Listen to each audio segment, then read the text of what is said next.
Hi there, knife people. Hello, lady and gentlemen. Today we are going to talk about this knife, which is sort of an evolution or extension of these two knives.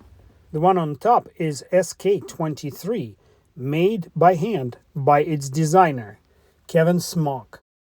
About 7 years ago, he collaborated with Spyderco to come up with this knife, which is named after him. This is Spyderco Smock. And this knife is packed with various features.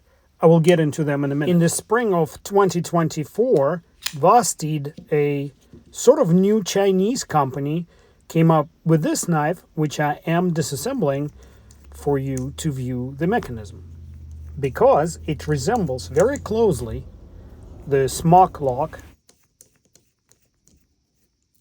And this knife will set you back about $65 as of this time, while the actual Spyderco Smock will set you back over $200. And I don't think it's very easy to procure the actual original handmade Smock, and have no idea what they cost. Let me know in the comments if you do. So as I am disassembling this knife, I will explain why I'm going to do it. I'm about to get into deep weeds, or take a deep dive and get far into the weeds on these two systems.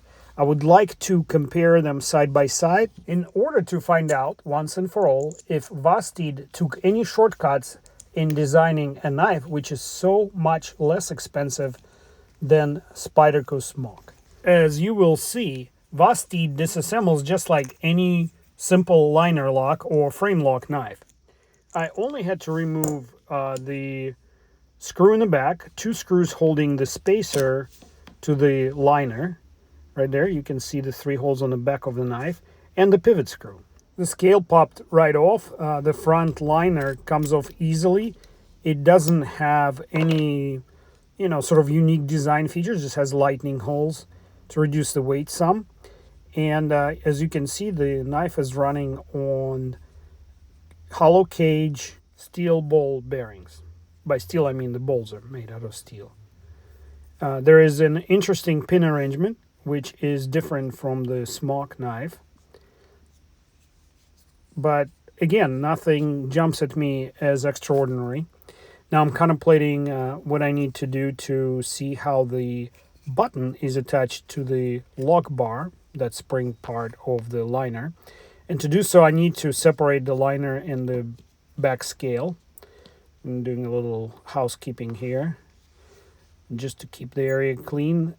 Very nice recesses in the back of the blade. There are no hidden pins. There's a detent hole that engages the detent ball, which looks to be steel or ceramic. I'm not sure. It's probably in the specs somewhere. It doesn't really matter all that much, because the blade steel is 14 CR28 MOV, which is usually heat treated in the upper 50s. So ceramic bowls are more appropriate for much harder blades in a mid-60 Rockwell harness. Swapping my driver to T6 here. And what was that? Oh, okay, that was the little spacer that sits next to the rear spacer, which is secured with 2 screws.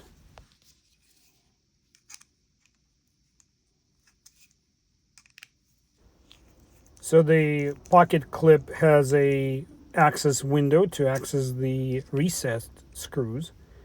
This is one thing that more and more Asian companies getting right, putting recessed screws in the pocket clip area so they don't intervene with your pocket seam. For some reason, I don't see that on most of American knife makers' knives. I don't know why. And, it doesn't really bother me all that much, except I did start noticing that a lot of my thicker pants have tore up pockets, or at least the threads are going.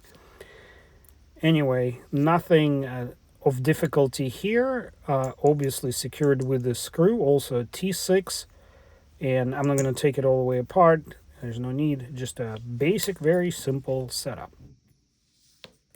The theme for this knife is simplicity.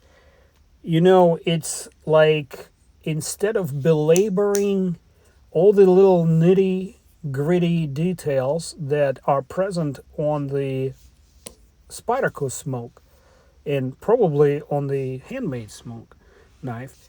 These guys, they only kept the most basic features and functionality here. And believe me, I will explain all that in a couple of minutes. I don't want to overlap the two videos or the two parts of the video. So first I set the back liner into the scale, and now I'm attaching the back spacer, which also secures the scale to the liner. Now I'm going to grab the pivot nut, or not. It's a D nut because it has a flat area which engages the liner, making it a captive nut. That detail makes life easier. So while I was manipulating it, the little back spacer came out again. And so I'm putting it back in. Come on. Yeah. Kind of weird that they even have this feature, because believe you me, it does almost nothing being so close to the real back spacer. Next, I'm putting in the front stop pin that retains the blade in an open position. And this pin, middle pin, I don't know, pinch pin, it's incredibly important to the function of the knife because it pinches the log bar faces. You see, if I drop the blade on right now, the log bar will engage both that pin that I just put in and the top face of that engagement area on the back of the blade. So basically, it does what a Triad locks tang does, creates an additional point of contact, making this lockup very, very strong. And I just put on the bearing straightforward here, no mental gymnastic of any kind. It all fits together with a little fiddling right here. Yeah, there you go. Get in there. By the way, this is day one of ownership of this knife, and it's the first time I'm doing it, so it took me a little bit, figuring out the order of things. So the front pin probably should be put in last, as I'm, desperately trying to do here. And for that, I move the blade a little bit out of the way, drop it in. Come on. I have guitar calluses on the tips of my fingers, so it's a little bit harder for me than an average person out there. Why do I think this lock is a lot stronger than the liner lock? Here's what's important. There are 3 contact interfaces. The surface on the back of the blade that contacts the lock bar, and then lock bar contacts that middle pin that I was just showing you. And then there is obviously the stop pin toward the front of the blade. Next, I'm going to take a Spyderco Smock apart to show you the differences and similarities, and especially the differences in level of complexity between the two knives. And then we will get into a little bit of a discussion of what advanced features does this knife made in Taiwan has to offer as compared to a much less expensive knife made in China. And the difference is about $140 to $150. Be aware that if you're disassembling Spyderco Smock, that ball will come out. There's no way for you to prevent it. That tiny little secondary detent ball will pop right out, so you have to mind it. Actually, let's think about why did they put a secondary ball. Let's see what the knife will do without it. I have a theory in that regard, and I think what it does, it basically prevents the blade when you're flicking it close. I think it prevents the blade from striking the stop pin too hard. But this is just a theory. So what I'm doing here, I'm putting back the pivot screw and one of the basic retaining screws, and now I'm going to try and flick the knife to see if I feel any difference. So on the open, there's no difference. On the close, I feel a little bit of difference. It's very hard to quantify. It almost feels like, when your pivot is coming loose.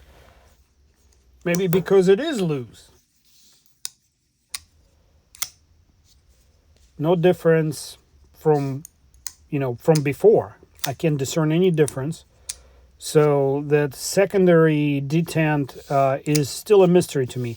I will think about it as I'm going through this disassembly and comparison, and hopefully by the end of this video I'll be able to tell you why I think they put a secondary detent bowl into Spyderco Smock. So the knife drops shut and opens. I don't know. Let me think about it. Let me get the detent bowl out of the way. Yeah, my fingers are playing tricks on me. Maybe using a magnetic tip would help. Yeah.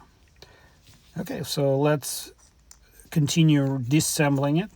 Taking out the pivot. Pretty small pivot screw on this knife. And flipping the tip on my Hoto screwdriver. And taking that one screw that I put back in. And now to pop the scale off, you have to sort of press the button and manipulate the blade a little. Yeah, what makes it tight, there's actually a compression between the button that contacts the liner, and the liner then contacts that rear, lanyard hold ferrule, and there's tension, so that's makes it a little harder to remove the scale, but remove it I do. So let's look at the systems side by side.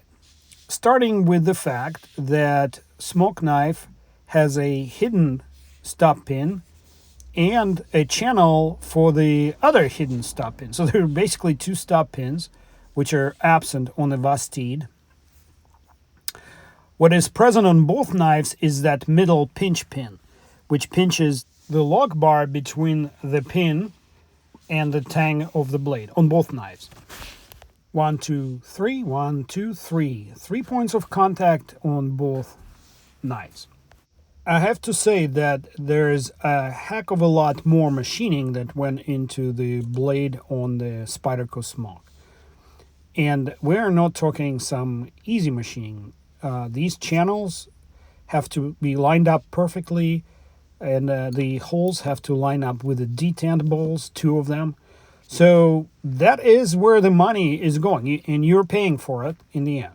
Not to mention that placing this secondary detent bowl into the assembly adds time and fiddle factor to the assembly process. So again, something that comes out of your pocket when the manufacturer determines the price of their labor. Let me zoom in so I can sum it all up again. Both knives run on bearings, although the Spyderco looks like it has skiff level of quality bearings. The lock bar is pinched, or leaf spring is pinched between the tang on the blade and a pin, middle pin I call it. Both have stop pins hidden on the Smock and open on the Vosteed. And then there's a secondary stop pin that I think is for the closed position on the Smock. And this pin runs inside this channel. There's a single stop pin on Vosteed Raccoon. And another thing, the button on the Smock knife contacts the top liner or front liner, creates an additional stopping point or additional level of protection. And the ferrule actually also carries some loads or distributes some loads when you strike the blade on this knife. That middle pin needs to come out because I need to put it in through the front liner.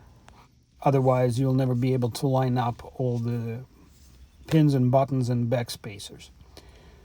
So, and here's another critical thing. When you're fiddling with it, let me show you. I took this detent bowl out so that I can verify that it seated correctly while I was fiddling.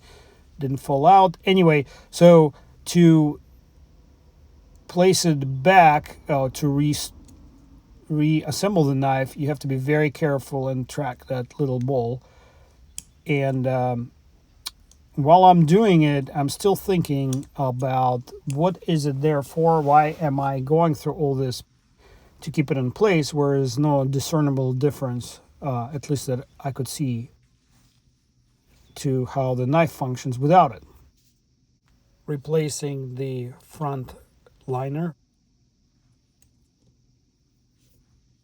Make sure the ferrule is fully engaged in the back where the lanyard hole is. It's a little bit fiddly because, like I said, it's an interference fit between the push button and the liner to create a little extra compression on the liner, arrest any kind of relative motion. And now I'm dropping in, this is an important step, you have to line the middle pin, has like a flat face, you have to line it up with the cutout on the liner. It looks like maybe a laser cut, and then you have to make sure that this pin engages both liners, front and rear. As you can see, I'm keeping pressure on the liner to keep that secondary detent bowl in place, and I am putting the scale back on now. Very straightforward. And now I'm gonna put a pivot screw back on, holding the pressure. Oops, I got a T6 tip still showing. I'm gonna single-handedly flip it around, not almost single-handedly. Okay, anyway, T8 is on the pivot screw, so I'm gonna torque it in a little. Now I can relieve the pressure and put the other two screws in.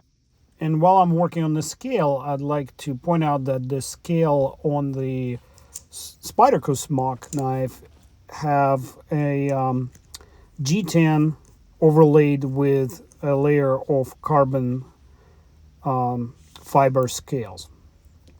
And they're textured carbon fibers, so very grippy. On the Vosteed Raccoon, the scales are made out of black micarta in my version. And it's not the smoothest micarta, and it's not the roughest micarta. It's just right. It's like a Rapunzel micarta. I really like that. So let's tune the last few bits up. Let me zoom out so you can see better.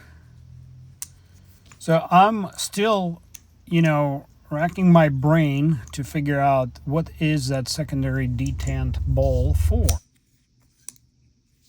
The knife feels exactly like it did without it. Opens, closes the same way. Well, let's get back to reassembling the Raccoon. This is exactly like reassembling a liner lock knife. Scale, back liner, bearing, blade bearing, front liner. And this front liner does not engage the push button in any way. It just drops in onto the back spacers, and the blade just simply engages. Very straightforward, looks like. I don't really have to do much other than making sure the stop pin and the pinch pin are securely in place. They're not protruding, and dropping the front scale on. Again, the front scale does not engage the push button. And all I have to do is put the screws back in now. So my all-in-all impression is that what Vosteed did is they took the patented design, the patent just expired, probably last year or so, on the Smock design lock, and they integrated it into this popular platform. From what I can tell, there are two other Raccoon by Vosteed on the market, one with a standard push-button lock and the other one with a crossbar lock. I think I'm not going to show you the entire putting screws back in part of the video for your time's sake, but key thing to remember is that the spacer screw is a button head, and the screws that either you put in the pocket clip or the spacer on the opposite sides for the pocket clip, the filler, they are recessed, so they're different screws. Don't screw it up. Overall quality is great on this knife, but it does feel like it requires a little more adjustments once you reassemble it than the Spyderco Smock. Probably because the tolerances are a little bit more relaxed on this knife for mass production. They're probably going to make it in like hundreds of thousands at least. But detent is great, even feels great before I fully adjust the knife. Like most liner locks, the blade is off center and I need to address it. It would bother me. All I need to do is loosen those back spacer screws and just a little bit to see where the blade goes. And let's see, did it move it? No, it's still a little off center to the front scale, to my right here in the video. So I'm going to touch the pivot. I think, let's try this. So I'm tightening, it's counterintuitive, but I'm tightening the side to where it's leaning toward. So in a sense, think of it as I'm pulling the liner away from the blade by doing that. And once I torqued it, now I can torque the other side. And as you can see, the blade just centered. I come back a little more, a little bit of a balance there. And boom, just like that. So let's compare the deployment here. The Spyderco feels great on a flip action because the blade is a little heavier, so it comes out with authority. So does the Raccoon. It just doesn't have that little extra recoil feel in your hand. But it deploys really well with thumb studs or when you press the button and flip it open like this. It's just me. And this one, wait a second. Let me think here for a minute. It does not open when you press the button. I wonder why.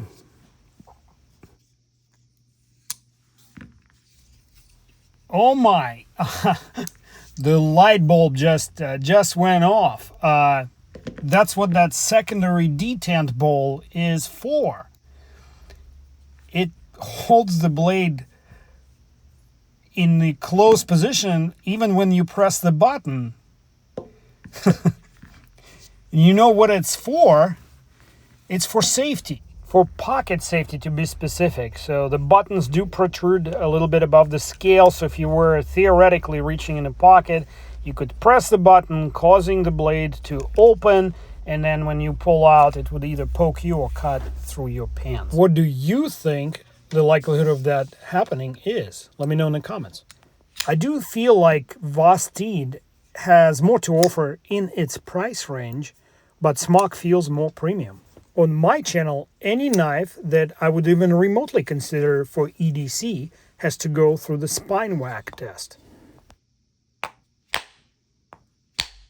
Because life can throw things at you don't expect every single day. This lock holds up really well. Most traditional button locks would unlock even if I struck them half as hard. So the reason I knocked it out of my hand is because I had to hold on to it pretty far on the handle to clear the button. As you can see, my fingers come dangerously close to the button, and without realizing, in some kind of grip, I could easily release it, especially if I had larger hands. And this is the case for either one of these knives. So to me, a crossbar lock or a Triad lock are better choices if you plan to use your tools hard.